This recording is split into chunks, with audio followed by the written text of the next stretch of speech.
పట్టభద్రులారా, అభివృద్ధిని చూసి ఓటు వేయండి. కూటమి ఎమ్మెల్సీ అభ్యర్థి విజయానికి సహకరించాలి అని ఎమ్మెల్యే గోరంట్ల బుచ్చే చౌదరి పిలుపునిచ్చారు. పట్టభద్రుల ఎమ్మెల్సీ ఎన్నికల ప్రచారంలో భాగంగా పెడింగోయి గ్రామంలో ఫ్యూచర్ కేసీ స్కూల్లో ఉపాధ్యాయులతో సమావేశం నిర్వహించారు. ఈ సందర్భంగా ఎమ్మెల్యే గోరంట్ల మాట్లాడుతూ పార్టీ అధికారంలోకి రాక మునుపు జరిగిన పట్టభద్రుల ఎమ్మెల్సీ ఎన్నికలలో తెలుగుదేశం అభ్యర్థులను ఘన విజయం సాధించే విధంగా పట్టభద్రులు కృషి చేశారన్నారు. అదే స్ఫూర్తితో ఈ నెల 27వ తేదీన జరిగే పట్టభద్రుల ఎమ్మెల్సీ ఎన్నికలలో తెలుగుదేశం, జనసేన, బీజేపీ బలపరిచిన కూటమి అభ్యర్థిగా పోటీ చేస్తున్న పేరాబత్తుల రాజశేఖర్కు మొదటి ప్రాధాన్యత ఓటు వేసి అఖండ మెజారిటీతో గెలిపించాలి అని కోరారు. పట్టభద్రుల తరపున సమస్యల పరిష్కారానికి పేరాబత్తుల రాజశేఖర్ను శాసనమండలికి పంపాలి అని కోరారు.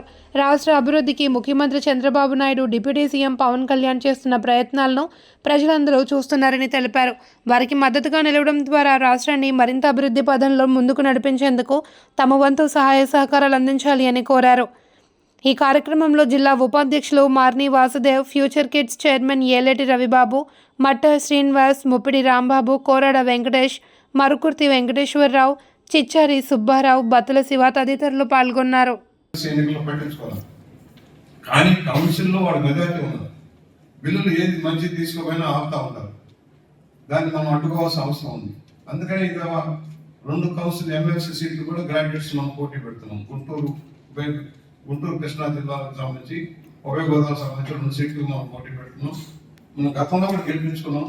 గతంలో కూడా వాళ్ళ అధికారంలో కూడా 3 సీట్లు మనం గెలుచుకోగలిగాం. ఇవాళ గెలిపించుకోవాల్సిన అవసరం వచ్చింది. లేకపోతే అందులో పట్టుకోవాల్సిన అవసరం లేదు. టీచర్స్, గ్రాడ్యుయేట్స్ ఉంటారు. మనకు కూడా విద్యారంగంలో మార్పుల కోసం, మన రాష్ట్ర ప్రగతి కోసం, మన భాష వైభవం కోసం మనం కార్యక్రమం తీసుకోవాలి. దానికోసం పేరాబత్తుల రాసిన ఒకటే చిన్న టిక్ పెట్టాలి. ఫస్ట్ ఓట్ బ్యాంక్ అంటే అందరూ ఓట్ బ్యాంక్ ఉపయోగించుకుందాం.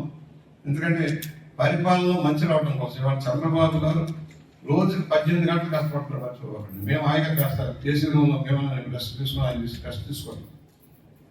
ఢిల్లీ అంటే ఢిల్లీ వెళ్తున్నారు, దావోస్ వెళ్తున్నారు, పెట్టుబడులు రప్పించడం కోసం, రాష్ట్రాన్ని బాగు చేయడం కోసం ఆయన చేసే కార్యక్రమం మేమందరం సపోర్ట్ కావాల్సిన అవసరం ఉంది.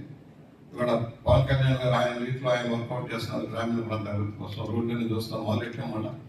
మళ్ళా వన నిర్మాణ కార్యక్రమాలన్నీ మొదలైన రోడ్లన్నీ ప్యాచ్ వర్క్ చేసి రాబోయేలో ఫుల్ ప్లేటెడ్ చేసుకుంటాం.